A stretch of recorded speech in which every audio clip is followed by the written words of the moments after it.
हमारी जो computer science की जो बुक है वो तो इतनी ज़्यादा आउटडेटेड हो चुकी है कि उसमें जो चीज़ें पढ़ाई जा रही हैं वो भी 20 साल पुरानी है। Floppy disk, CD ROM, hard drive, monitor, mouse, keyboard, इस तरह की जो इतनी आउटडेटेड चीज़ें हैं जिनका आज के दौर से दूर दूर तक कोई ताल्लुक नहीं है, वही सब कुछ अभी तक हमारी कंप्यूटर साइंस की बुक के अंदर है और वही सब कुछ इनको पढ़ाया जा रहा है। तो यार जब इस तरह का आउटडेटेड एजुकेशन सिस्टम होगा, जब यंगस्टर को रेलिवेंट नॉलेज ही नहीं दिया जा रहा होगा आज के दौर के हिसाब से, तो ऑब्वियसली सी बात है कि पूरे कंट्री में अनएम्प्लॉयमेंट ही होगी, लैक ऑफ स्किल्स ही होंगी हर जगह। देखो आज एआई का दौर है, आज जो कंप्यूटर की जो दुनिया है वो कहां से कहां चली गई है और उस दौर में रहकर आप उनको ऐसी चीजें पढ़ा रहे हो जो कि 20-25 साल पुरानी है, तो ऑब्वियसली सी बात है कि उनके पास स्किल्स ही नहीं होंगी, तो वो क्या प्रोफेशनल लाइफ में काम करेंगे, क्या प्रैक्टिकल काम करेंगे। चाहे बेशक उनका जीपीए 4 हो, मार्क्स भी अच्छे हो, लेकिन जब उनके पास कोई स्किल ही नहीं होगी तो कौन सी कॉर्पोरेट कंपनी उनको हायर करेगी। और यही एग्जैक्टली आज इशू है। और जो यंगस्टर्स जो आज पैसे कमा रहे हैं उन्होंने नए प्रोफेशंस और नई स्किल्स डेवलप की हैं और उन स्किल्स और प्रोफेशंस का हमारे आज के एजुकेशन सिस्टम से दूर दूर तक कोई ताल्लुक ही नहीं है। अगर आप अपने आसपास भी देखो तो जो लोग भी आज बहुत ज्यादा पैसा कमा रहे हैं वो या तो यूट्यूब से कमा रहे हैं, डिजिटल मार्केटिंग से कमा रहे हैं, कॉपी राइटिंग से कमा रहे हैं, प्रोग्रामिंग से कमा रहे हैं, ड्रॉप शिपिंग से कमा रहे हैं और भी ऐसे काफी सारे ऑनलाइन प्रोफेशंस हैं, वहां से वो पैसे कमा रहे हैं। और इन ऑनलाइन प्रोफेशंस का हमारे एजुकेशन सिस्टम से कोई ताल्लुक ही नहीं है। यानी कि आज की दुनिया में अगर आपने पैसा भी कमाना है तो आप अपने इस एजुकेशन सिस्टम पे बिल्कुल भी रिलाई नहीं कर सकते। आपको अलग से स्किल्स और प्रोफेशनल एबिलिटीज आपको डेवलप करनी होंगी। और जो सबसे इंटरेस्टिंग बात है वो ये है कि ये बात अभी तक किसी को भी समझ में नहीं आ रही, तो फिर आखिर चक्कर है क्या? लैक ऑफ एक्सपोजर है या क्या इशू है? दूसरा जो इशू है वो पेरेंट्स का है। अब मिसाल के तौर पे अगर कोई ऐसा यंगस्टर है जिसके अंदर ये अवेयरनेस है कि यूट्यूब में भी पैसा है, डिजिटल मार्केटिंग के अंदर भी पैसा है, कॉपी राइटिंग के अंदर भी पैसा है और वो ये काम करना चाहता है, तो वो अगर अपने पेरेंट्स को बोलेगा कि मैंने इन तीनों में से कोई एक प्रोफेशन चूज करना है, मैंने लेट्स से कि मैंने डिजिटल मार्केटिंग करनी है, तो दूसरी तरफ से आता है जवाब कि है ये कौन सा काम है, ये भी कोई काम है। और वो कंफ्यूज हो जाते हैं और वो घबरा जाते हैं कि यार ये कौन सा काम है, उनकी नजर में ये कोई काम ही नहीं है। और वो आगे से अपने बच्चे को जवाब देते हैं कि बाद में हॉबी की तरह करता रही, अब पहले डॉक्टर तो बन जा, पहले यूपीएससी तो निकाल ले, पहले कोई सरकारी नौकरी तो हासिल कर ले, पहले पीएचडी तो कंप्लीट कर ले। जिन प्रोफेशंस में उनको बिलीव है कि ये प्रोफेशन है वो उसी प्रोफेशन को ही परस्यू करवाते हैं अपने बच्चे से और कहते हैं कि यही प्रोफेशन है।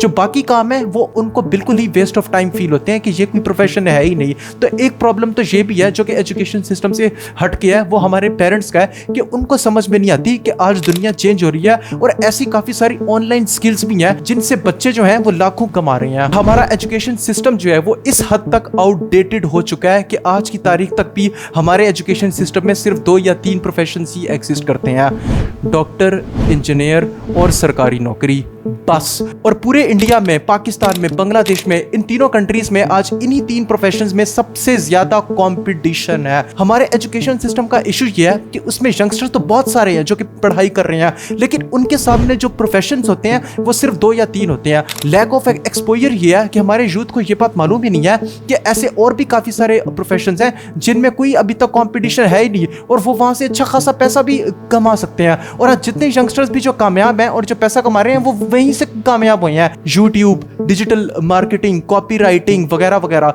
ये जितने ऑनलाइन प्रोफेशंस हैं यहीं से ही ज्यादा यूथ जो है वो पैसे कमा रहा है। तो इसका जो सोल्यूशन है वो क्या है? इसका सोल्यूशन ये है कि आप एजुकेशन और स्कूलिंग और कॉलेज, इसके साथ साथ आप दुनिया को एक्सप्लोर करो, इंटरनेट को एक्सप्लोर करो। वो तरीके जिनसे आज इतने सारे यंगस्टर्स पैसे कमा रहे हैं उन तरीकों को देखो, सोशल मीडिया पे देखो। और अगर आप अपने सोशल सर्कल में किसी को देखते हो जो यूट्यूब से पैसे कमा रहा है, डिजिटल मार्केटिंग से पैसे कमा रहा है, तो उन प्रोफेशंस को छोड़ मत दो, उनको समझो, उनको सीखो, क्योंकि आने वाला जो फ्यूचर है वो वही है। एक तो हमारे जो यंगस्टर्स है उनका सबसे बड़ा जो इशू है वो ये है कि वो ये समझते हैं कि एजुकेशन सिस्टम में जो प्रोफेशंस हैं, डॉक्टर, इंजीनियरिंग, सरकारी नौकरी, बस यही सब कुछ है, इन्हीं से हम कामयाब हो सकते हैं। और उनके अंदर वो ध्यान ही नहीं देते, क्योंकि मसला ये है कि आज अवेयरनेस ही नहीं है। अगर आज हम किसी यंगस्टर को ये भी कहें कि वो अपना यूट्यूब चैनल खोल ले तो उसको समझ ही नहीं आती, उसके उल्टा जहन में सवाल आता है कि ये कौन सा काम है। अगर हम उसे कहें कि ग्राफिक डिजाइनिंग कर या वीडियो एडिटिंग कर तो लिटरली वो ये सोचता है कि ये तो कोई काम ही नहीं है। अब ऐसा क्यों है हमारी सोसाइटी में? Lack of exposure and awareness, क्योंकि हमारे यंगस्टर्स को अभी तक एक्सपोजर ही नहीं है और उनको अवेयरनेस ही नहीं है इन सारे कामों की। अब ये क्यों नहीं है? Because of our education system, क्योंकि हमारे एजुकेशन सिस्टम में इन सारी चीजों की कोई सीख ही नहीं दी जा रही। अभी तक हमारा एजुकेशन सिस्टम इतना ज्यादा आउटडेटेड है कि उसके अंदर वही सारी चीजें पढ़ाई जा रही हैं जो कि आज से 25-30 साल पहले भी पढ़ाई जाती थी, जिसके नतीजे में इनका बिल्कुल भी एक्सपोजर नहीं है और इन लोगों के पास कोई नई स्किल्स आ ही नहीं रही। और जिसके नतीजे में होता क्या है कि जब ये लोग प्रैक्टिकल लाइफ में जाते हैं तो इनके पास कोई स्किल नहीं होती और कोई कॉर्पोरेट कंपनी इनको अपने पास जॉब ही नहीं देती। यही वो बेसिक रूट है और वो बेसिक कॉज है जिसकी वजह से इंडिया पाकिस्तान में जो अनएम्प्लॉयमेंट है वो इतनी ज्यादा है। तो इसका हल जो है वो बेसिकली बस यही है कि आप अपनी स्कूलिंग और अपने कॉलेज लाइफ के साथ नई स्किल्स को एक्सप्लोर करो और उनको सीखो, क्योंकि अगर आपने कामयाब होना है तो वही सारी चीजें ही हैं जो कि आपको सिखाएंगी।